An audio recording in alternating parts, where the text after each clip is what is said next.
الفطور ديالنا هو هذا، بيتزات، هذا الكومير بالفرماج، هذاك سلطة دفقوي، العصير الليمون، البيض، التمر، سلطة دفقوي والحريره. مسند راسني واخا ماشي كلشي تيشربها، كنشربها انا وماما وقلت خصي بعض المرات.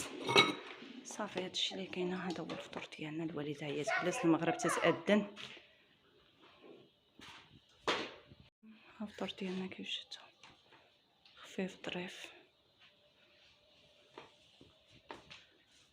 الحريره ها هي تطيب.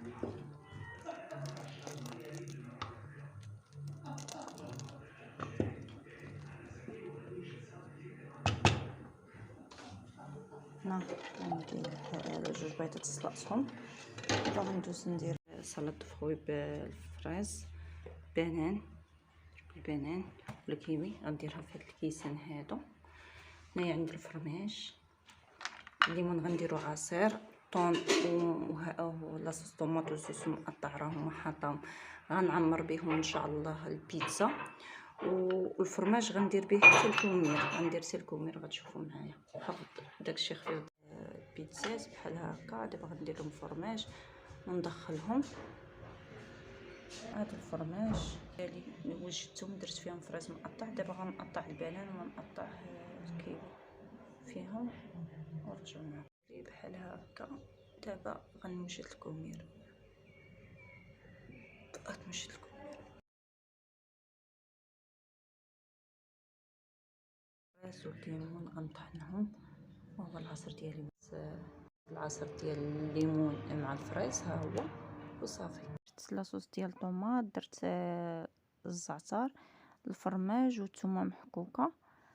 في الكومير دهنتهم ودرتهم تيجيو صراحه مذاق زوين. هذه البيتزا وجدتها بحال هكا. هذا الحمص درتو بحال هكا. هذه سلطه دفقوي ها هي.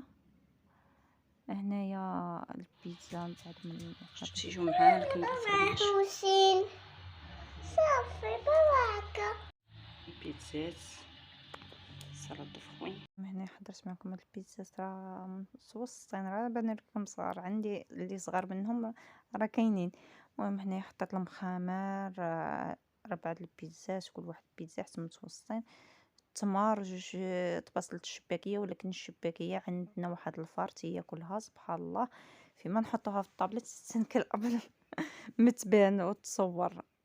مع بنت اختي ما شاء الله تسموت على شي حاجه سميتها الشباكيه. وداكشي البيض، هنايا الفريز والبنان داكشي. والحريره وجدتها دغيا حريرتي ساهله مالا تتوجد خفا ظرفا.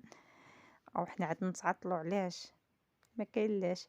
تما كاينه طحنت الفريز والليمون وضفت ليه واحد البنانه حتى الاخر. عاد ضفت ليه واحد البنانه وشويه المخامر، حطيت واحد 4 المخامر وهذا الرغيفات. والله يجعل البركه وبسلام عليكم، تهلاو راسكم.